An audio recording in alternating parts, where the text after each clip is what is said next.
which we must think of as, ah, yes, thank you. Thank you for recording.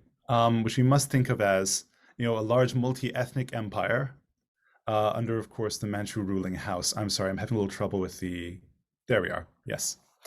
And I want to point especially to a couple of places which became extremely closely entangled during this period. That is the region of East Turkestan or Xinjiang in the northwest, and the province of Hunan, and especially the city of Changsha in the southeast. Because that relationship, I think, even more than the relationship between the Qing and the Uyghurs, defines the process of historical change in this period. I want to be very specific that this is a story about a certain group of people from the area of Changsha and Hunan who enacted a civilizing project upon Turkic-speaking Muslim people in northwestern China. And that's a story I'll tell today about how that project played out on the ground and some of its effects. And it's really the story of the book as well.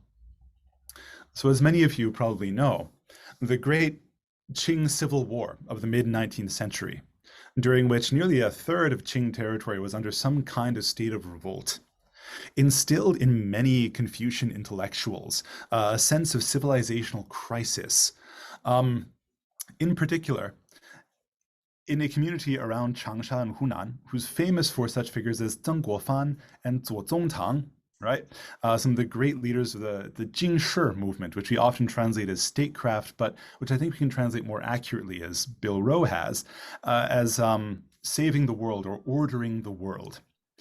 This particular community had grown up around first sort of a protest against the legal systems of the late Ming, and then opposition to the Manchu Qing before gradually coming to serve within the Qing's bureaucratic structure in order to enact their own sorts of projects, which were rooted in a belief that it was scholars' responsibility to save the world from the middle, to order society. It was not the role of the emperor to do everything from the top down, but rather that of the scholars to educate the common people and to guide the ship of state. This great civil war not only gave them a confirmation of their suspicions that the world was in a state of moral decline, but also an opportunity through military mobilization to enact their own sorts of policies. Zheng Guofan famously led the Xiang army, or the Hunan army, a provincial army, which is nearly his own sort of private force, rooted in the society of Hunan, and especially of the Changsha area. And then Zuo Zongtang later on took control of that same fighting force to take the northwest. So they had an opportunity to enact their vision of social moral transformation, and one of their long sought after objects was the northwest, was Xinjiang. Zuo Zongtang had been thinking about transforming, sort of making the desert bloom since early in his career. And now in the 1870s, having sort of retaken the Chinese-speaking Muslim areas of the Northwest, that conquest of Xinjiang, which was authorized by the court, finally gave him the opportunity to enact that vision through his own followers. So here you see the Xiang army moving northwest across China with my very crude graphic.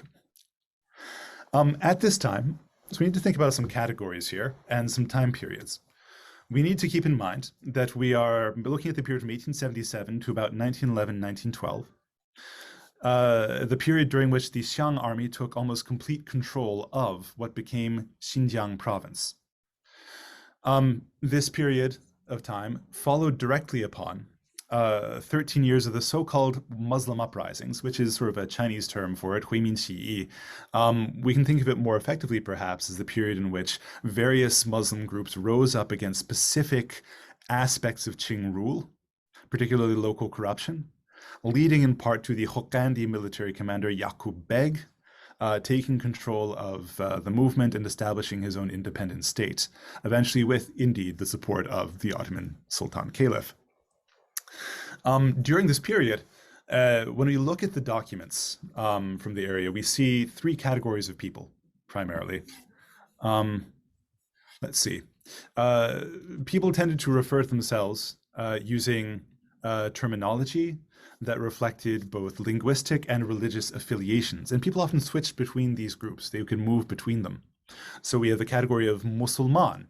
So if I look at the texts, the most common term of self-reference was simply Musulman, meaning Muslim. obviously.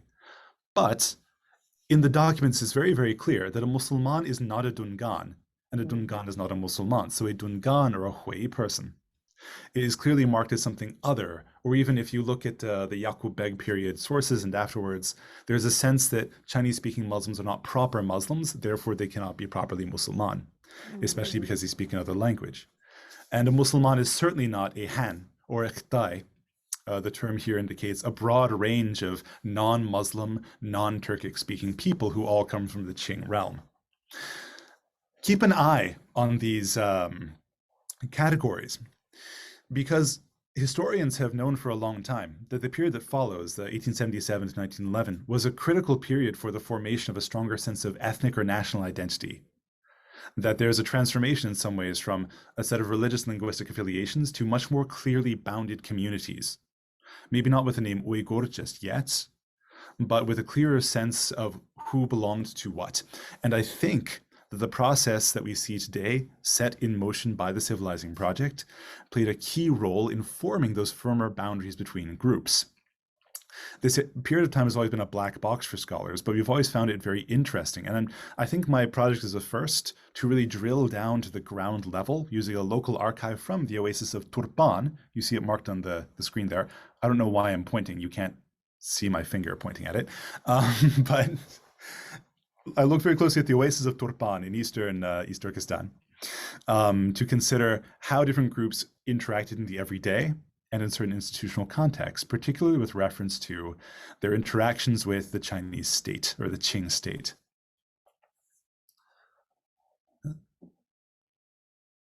So, historiographically speaking, most histories of this region this time have been political histories or histories of policy and ideals, like the ideas of Zuozong Tang, whose followers ruled the area, or of policies, and they've used mostly Chinese sources, which represent a very narrow group in society, and primarily represent a set of ideals, which were not necessarily put into practice. There's also wonderful work in historical anthropology, which illuminates everyday practice and symbols. I'm thinking in particular of the work of Ildiko Bellerhan and Ryan Thum and people like this. But you get very little sense of the role of the state. My goal in Land of Strangers has been to bring these two levels together and to finally place the Chinese and the Chaghatay sources into dialogue, looking not only at the Turpan archive, but beyond to the broader Chaghatay manuscript tradition, to think about how categories of the state colonize the broader discourse and how the broader discourse reflects people's attitudes towards Chinese rule and their reflections upon Chinese rule. Now,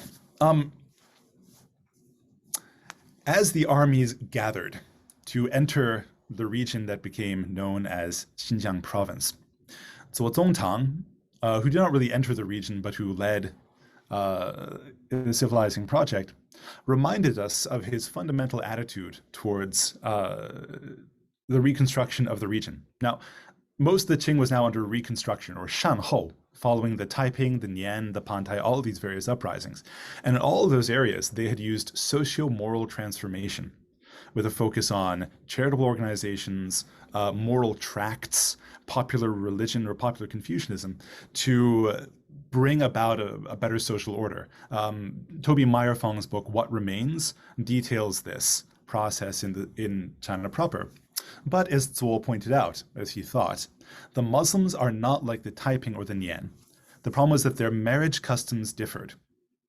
Their temperaments differ, and when they see each other, murderous intent arises, which is hard to get under control. So he saw Musulmans as being violent because their customs were wrong. And from this point onward, marriage customs were going to be one of the main focuses of the late Qing regime in the region, which is a bit of a surprise because it seems like a very irrational way to reorganize society. But besides that, the Xiang army group was very concerned with their own soldiers, who they saw as lower-class Han Chinese men, and consequently potentially disruptive forces. The so-called bear sticks, or guanggun, were these unmarried men who in this case had marched all the way across China, sometimes for 15 years, and now found themselves in the borderland. Zuo and his followers did not trust their own soldiers. And so They hoped that they would be able to build a sort of Confucian utopia in the Northwest by changing marriage customs and getting both rowdy Muslims and rowdy Han to settle down. So how did they do that? Well, in the meantime, as Zuo was marching westward, as Mullah Mūsa Sayrāmī records in his wonderful Tārīkh-i Ḥamīdī, which I've now spent over a decade reading very closely. I hope to get that translation out soon. He documents how the Yaqub Beg regime had taken what was initially an optimistic moment of the establishment of Islamic rule and Islamic law in the region, and had transformed it into a kind of tyranny through the same kinds of overtaxation and corrupt practices and Yaqub Beg's own individual rage. The same kind of tyrannical state that the Muslims had cast off in 1864 in their rebellion against the Qing. And so he writes, the people's patience was exhausted, and they turned their faces to the court of the Creator, to God, their eyes brimming with tears, and they wished for the Emperor of China. Their cries and pleas were growing ever louder. But Sayrāmī says, be careful what you wish for. He makes it clear that, well, he tells us a story that about a couple of wandering dervishes who were walking through the desert once upon a time, and they came across the skeletons of a dead lion and a dead bear. Well, they didn't know it was a lion and a bear, a tiger and a bear. But they wanted to know what animals these were that had died, and so they prayed, and flesh returned to the animals. They prayed again. The animals came back to life, and it turned out that these were a tiger and a bear that had died of hunger, and they ate the dervishes up. Sayrāmī's point is, be careful what you wish for when you want to revive something that is dead. The Muslims, the Muslimans, wanted the old Qing back, the old Qing, which had ruled indirectly through the begs and had allowed the free practice of Islam and had ensured that taxation conformed to Islamic law, to Sharia. The Muslims wished to have the old Manchu emperors who would let them be themselves. And as Sayrāmī explains, the point of the uprisings of 1864 was to get the attention of the emperor to end the corruption of officials who were violating Sharia. Now he says, and the various other figures in the book also say this, these Chinese are not the Chinese we wished for.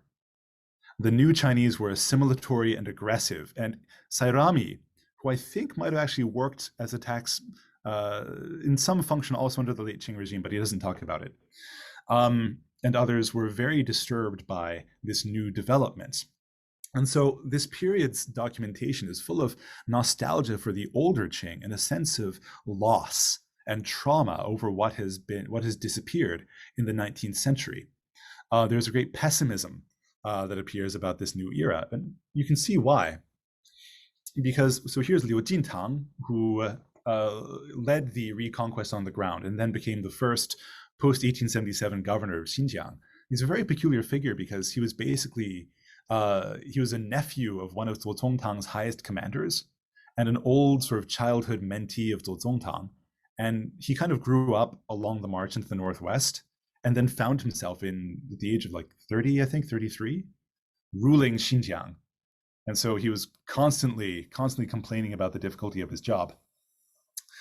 And so as he talks about it, and he says, since the reconquest, we have tried to establish a province, which they thought they would do by 1884 in 7 years by transforming the population, and tried to assimilate the other kind, 异族, to our Chinese ways, 同我华风, mainly through wearing Chinese clothing and speaking Chinese language, reading the books, the 四书, the 4 books, and elucidating the classics, the Wujing, the 5 classics.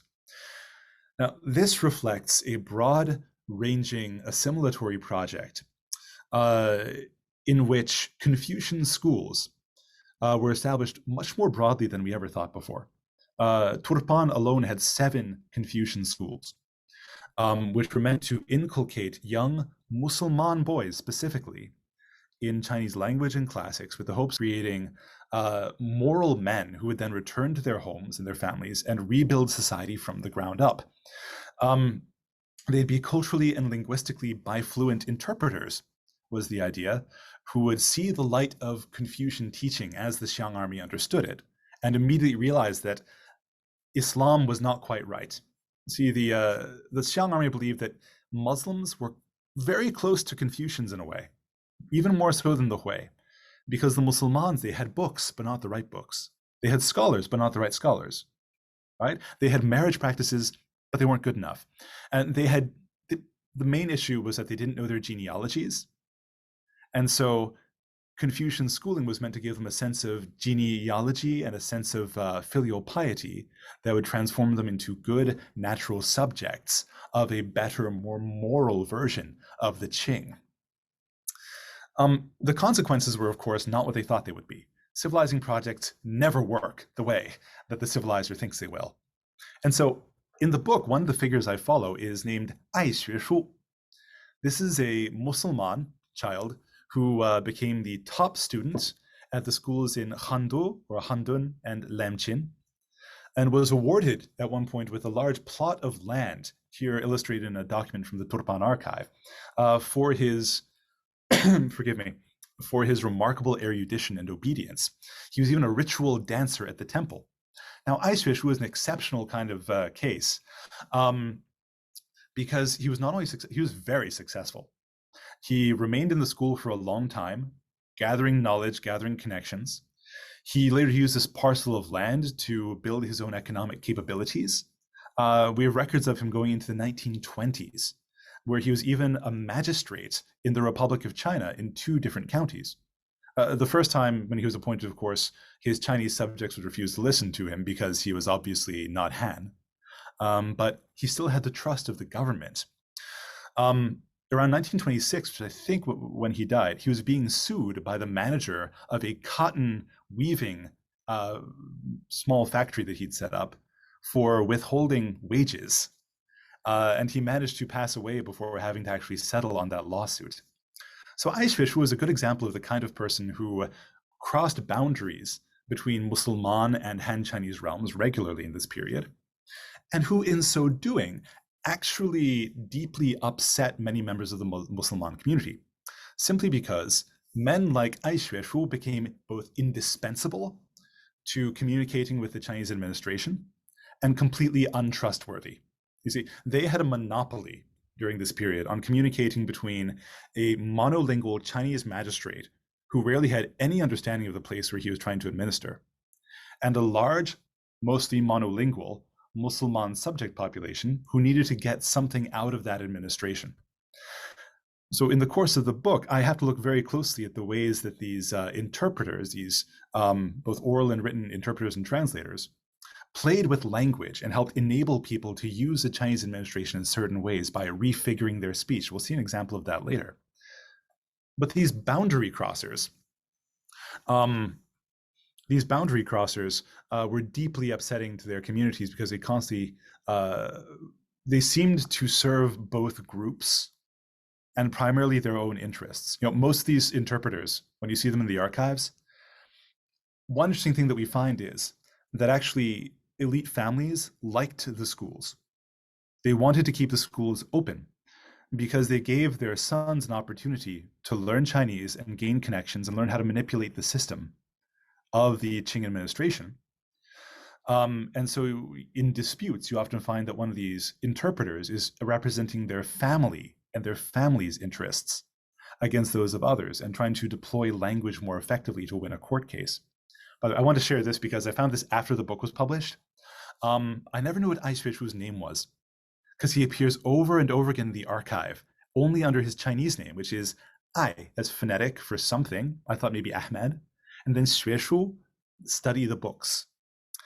And finally, I was looking through a random document recently, and I found a translation which actually names him as Imin Niyaz. So it's Imin Niyaz or Imin Xueshu. Anyway, this is from his period when he was working as an archivist at the local yamen. So there's still a lot of work to be done in the Turpan archive for future graduate students. So the word for an interpreter such as Ai Xueshu was Tongshi, from Chinese Tongshi. Now, Tongshi is a fairly ancient term. It appears in the 13th century, the first time, but it points to, in the Mongolian context, is like a go-between, someone who makes business connections. In East Turkestan, the Uyghur homelands, Tongshi quite clearly indicates the interpreter. And there had been interpreters before. There had been Tongshis before. But with the rise of Confucian schooling in the late Qing, the number of Tongshi exploded until they became kind of ubiquitous. If we go back to, there we are, the school list on the right here. I mean, I've calculated that there were at least 2,500 Confucian school graduates among the Muslimans in the late Qing. So there's quite a large interpreter class, even if they didn't learn their Chinese particularly well. So these Tongshi end up appearing in Sayrāmī's work when he describes after the flood, after Nuh, when his sons Ham, Sam, and Japheth people the earth. He talks about how these three sons go forth and they multiply, but they start to speak different languages. And among them, Tongshi emerge. So in ancient history, in early sacred history, it is Tongshi who are there at a moment of disruption when the various peoples of the earth are broken apart and separated from each other. Similarly, Sayrāmī's continuator, Ghulam Muhammad Khan, writing in 1926. So Ghulam Muhammad tried to take Sayrāmī's ideas about the Qing and take them forth into the Republican period after the Qing was over. And he explains the fall of the Qing like this. He says that the last emperor of China was a false, last emperor of China was only 4 years old. And so he had no children. And so a false minister secretly replaced him with a fake emperor, bringing to an end the true line of kingship of the Qing, which Sayrāmī says goes all the way back to Qin, son of Japheth, son of Nuh. Ghulam Muhammad says that an evil minister in Beijing, and this is how he begins his chronicle, an evil minister in Beijing used this false emperor to create, as it says, schools across Xinjiang, so that whenever mothers and fathers of children studying the schools came to see their children, a child would speak to his father in the speech of Beijing, and fathers and sons should speak through an interpreter or a Tongshi. His goal was that when the old people died, all the children would become Chinese. And so Ghulam Muhammad Khan says, this violation of the linguistic and religious norms of the Muslim community angers God so much that God destroys the Qing, casting it into a period of chaos called the Mingguo, the Republic. And now the emperor, the true emperor, he says, is actually locked away somewhere in Beijing and no one can communicate with him anymore. We're separated from that old Manchu emperor forever.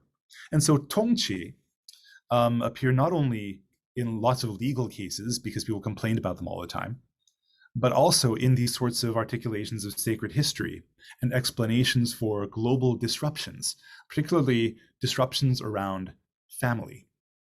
This makes a lot of sense to me, I think, because for one thing, the Xiang army was so concerned with the creation of family and the transformation of family according to certain norms, but also because the Yaqub Beg period had led to a tremendous amount of disruption and displacement. And one thing I talk about a lot in the book is how families were broken up during this period and displaced. Fathers, sons, daughters, mothers, people had trouble finding each other after 1877. And there's a tremendous sense of loss and disruption.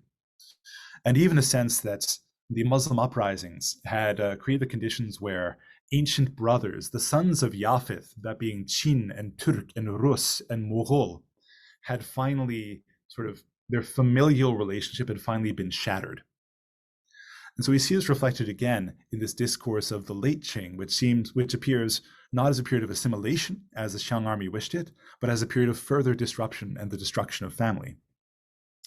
So this project was deeply gendered, right? And I've talked about the male side of things.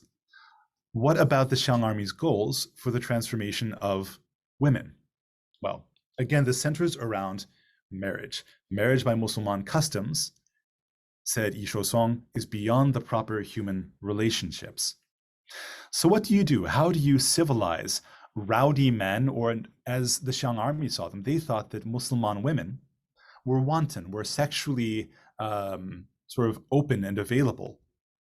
But for a couple of reasons, one being that there arose human trafficking of Muslim women to Han Chinese soldiers, I'll talk about in a minute, but also because in Uyghur society during this period, serial marriage was very common, which is to say men and women would often have one husband or one wife, then divorce and marry someone else and over again. So you have many blended families. And it was when a Chinese Confucian looked at this society, they saw chaos. They saw a society where people didn't know who their fathers were. People obviously knew who their fathers were, but the Chinese couldn't tell that people had a kind of genealogical consciousness. And so they wanted to ensure the proper single bond of one husband, one wife, or one husband, multiple wives, so that rowdy Muslim women and rowdy Han Chinese men would civilize each other by settling and farming and learning how to be husband and wife. This resulted in a large amount of forced marriages coordinated by the Xiang army and the so-called refugees agency, the Nanminju. So after 1877, so here's an example from a Hui woman who had fled from Shanxi and Gansu into Xinjiang, and she'd been separated from her husband many years ago.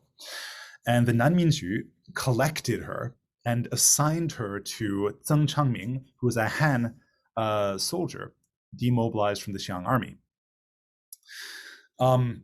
Despite her protest that she already had a husband, they were settled on a plot of farmland outside of Kucha, or Kucha in Chinese. And for 10 years, she lived there with her 2 children from her previous marriage and bore 2 more children, the Zheng Changming, until one day her husband found her, leading to a very complicated court case. Well, you think it'd be complicated, but in fact, the administration decided that, in fact, the Nanminju, the refugees agency, had created a new marriage, and it was a proper marriage, and therefore she could not go back to her former husband because by now, as they put it, the bonds of matrimony had been secured and had been firmed. So that's one of the examples of family making that the Xiang army engaged in very broadly. And I usually have an example here, but if you look at the archive, it's very quotidian. You have these 2-line entries saying, summon X Han man to the refugees agency to collect Y woman as a wife. And that's it. I don't know the number of people who were forced into these sorts of so-called marriages, but it seems to have been quite pervasive. And it also led to a sense that Muslim women were simply available for marriage. It's true also because in the chaos of the post-1877 period, when not only was life disrupted, but grain prices grew tremendously. So in Turpan, population about 40,000 in Turpan at this time, the Xiang army sent about between 30,000 or more soldiers to spend the winter there. And grain prices went straight up. We have plenty of anecdotes concerning that. I'm trying to understand the economics of it now, but it led many women especially to seek survival by selling themselves to soldiers and merchants, while also displaced women were frequently collected by often Hui merchants or intermediaries who would then traffic them mostly to Han Chinese men. Here's an example of honestly a story which really stays with me because I think it's tremendously traumatic. It's a horrifying story, one of the worst that I read in the archive, but it shows how this system worked. So one of these many demobilized Han Chinese soldiers, a man named Yang Bencheng, who actually lived with 9 other demobilized soldiers in a house in Handun in the eastern part of the Turpan oasis.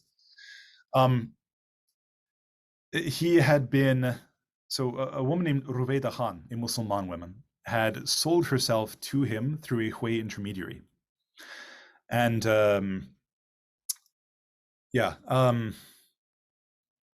so here's the beginning of the story, where the archive says that she died for unknown reasons, but we'll find out why soon.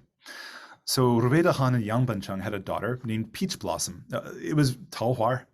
That's very common, by the way, for mixed Muslim Han marriages, that daughters would have these sort of exoticizing names with no surname. But I find names like Bai Hei Tang, white black sugar, Ba Qian Wu, 8 cash 5, and names like this, which sort of separate the young women from their communities and from the fathers, even from the father's line of descent. Whereas young boys who were born from these marriages often took Han Chinese surnames and stayed with their fathers in case the marriage broke up. So Ruveida Khan and Yang Bencheng had a daughter named Peach Blossom. What happened was that Yang Bencheng had returned home, leaving his wife and daughter behind. He'd gone back to Hunan, one of the few who managed to go back to Hunan, and left her in the care of 2 of his old army buddies.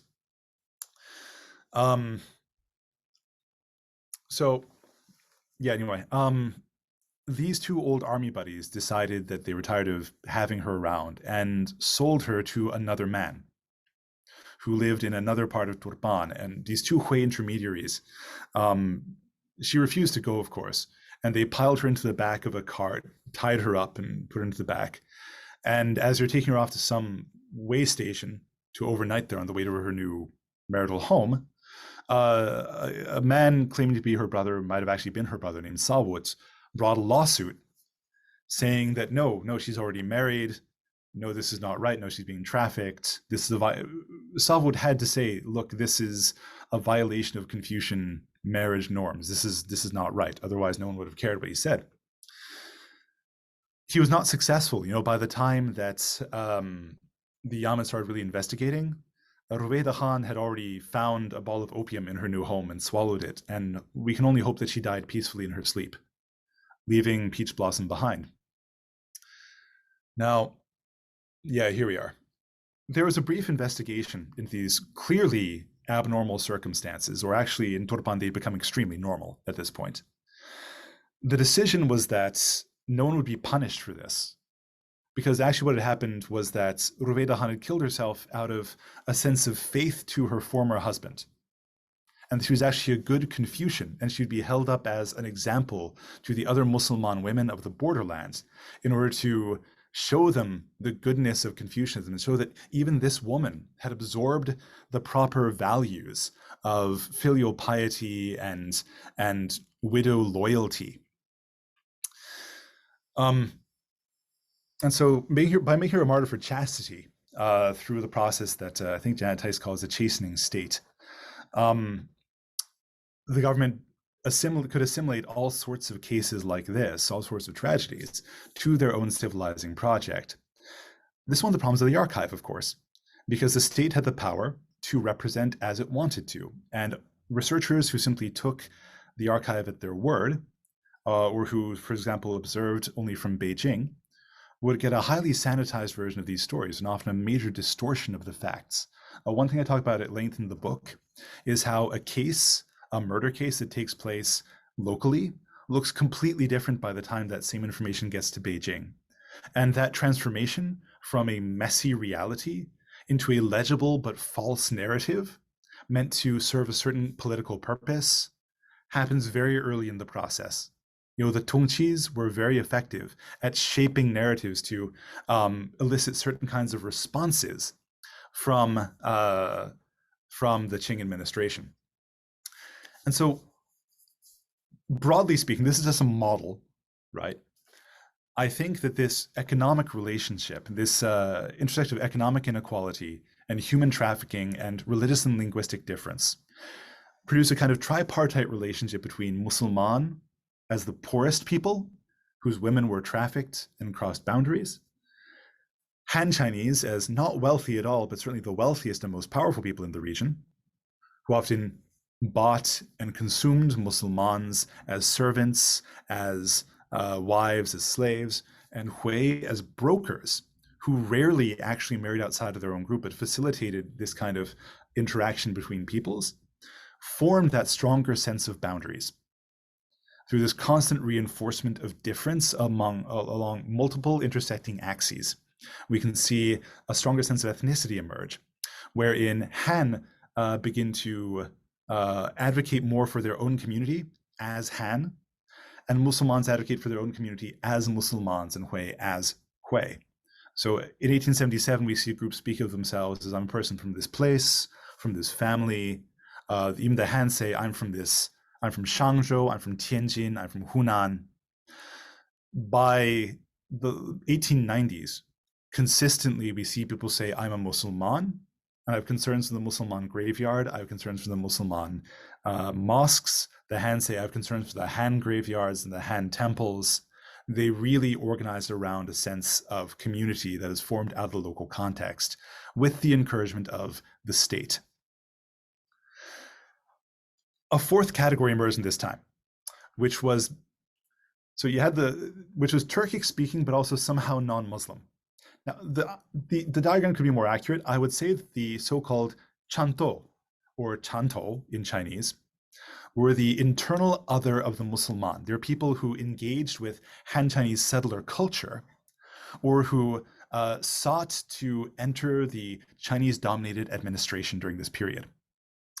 And if a woman was a chanto, that meant that she was probably perhaps a prostitute working along the highway, or one of these products of an interethnic marriage. And she'd be spatially segregated, for example, by being refused entry to a mosque or being buried outside the city walls. If a man were a chanto, that meant that he was someone like Aishreshu, who sought power and advantage by taking on the characteristics of the Chinese. I'm sorry, here's a good example, I should have put it earlier, of the Chinese complaining about the Muslimans violating graveyards. There's a whole chapter in here about cemeteries and burial politics and the notion of territory and the discovery of bodies. So we can talk about that in the Q&A. But Abdullah Postami, one of my favorite poets from the Uyghur region, who's largely derided because he writes a lot of doggerel and simple poems, but he has he's very observant. And the way that he describes a chanto is just the way that we would expect from the records in Turpan. Even though Postgam is east of Kashgar, is near Yarkand, it's a very similar story. He talks about how there are new schools and young people rush to be officials. Chantos marry outside of the faith, outside of Islam, but they're simply Muslims on the surface. There's nothing licit between husbands and wives, suggesting that they don't conform to sexual mores. Their belief in man and wife is just a show, and they learn to be Muslim from being chanto. So he says they get their Musulmanchılık from their chantoluk. You know, Musulmanchılıkı chantoluktan hasıl is, I think, what the verse says. So this, I think, and if you look at the 1930s, and I'm almost done, I promise. If you look at the 1930s, when the uprisings against the Republic of China break out, of course, there's a great debate about what to call the Turkic-speaking Muslim community of East Turkestan. And, you know, ultimately, the people end up being called Uyghurs. Others would say we are Turks, obviously, we are more influenced by Pan-Turkism, Jadidism, etc. Others, say around Turpan and Kumul, refer to themselves sometimes as Chanto Halqe, the Chanto people. And indeed, as early as 1891, we see people refer to themselves as Chanto, having used this Chinese term, which means wrapped head. It's a derogatory term to refer to their own community. Well, here in 1933, we even see the term Chanto being argued against by the Pan-Turkists. I think because, actually, as the article explains, the term Chanto specifically refers, I think, to the formation of a community from Islam, from speaking a Turkic language, and from Qing rule. All of these factors are there to produce a distinct sense of community, which is not simply based on mazar, pilgrimage, and common language and common practices, but also on the experience of a certain kind of domination by the Qing using certain terms like Chanto, which were active in the Qing administration. So to refer to oneself as such is to accept the primary role of the Qing in shaping your own life and your own subjecthood. Anyway, so that's a big part of the book. There's so much more in it that I want to talk about, but because this already came out more than a year ago, I just want to say, going forward, what I really want to do is explore one important dimension of the Civilizing project, which I'd also describe as a colonial project, which wasn't fully fleshed out in the book, and that is the economy. We haven't done enough work on everyday economy in the Uyghur homeland, but I'm happy to say that recently we found a large collection of new documents from merchants. For example, we had cloth merchant Tokhta Ahun from Turpan, and even from the local Itsang, or charitable granary system in Turpan, which are going to give us unprecedented understandings of how Muslimans themselves operated in their regional economy. So here we have a great example of a woman who regularly comes to this Harni Sahan, who comes to this cloth shop to buy leather, cloth, and glue to make dopas that she then sells back to the cloth shop. And going forward, I want to think a lot more about this kind of local history, where people had a lot of their own agency and engaged in a certain set of material and economic practices. And hopefully we'll get an even richer sense of the everyday life in the Uyghur homeland in the late Qing and beyond. So I'm going to leave it there. Thank you very much for your time. and I really look forward to talking. All right. Thank you.